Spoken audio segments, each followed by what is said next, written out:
माणसाच्या दवाखान्यामध्ये ज्यावेळेस सिरियस पेशंट जातो आणि त्याला आयसीयू मध्ये ठेवतात, व्हेंटिलेटर वरती ठेवतात आणि बाहेर मॅनेजमेंट येऊन सांगतंय की तुम्ही पैसे भरा नाहीतर पेशंट दगावेल।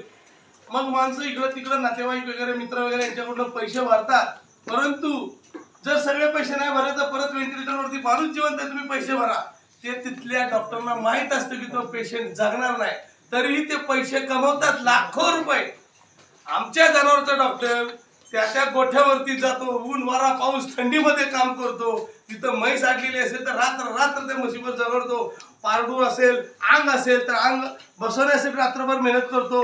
आणि जर त्या जनावर जगावलं तर त्या जनावरांना 1 रुपया न मागता त्या शेतकऱ्याच्या दारातून हात जोडून परत येतो।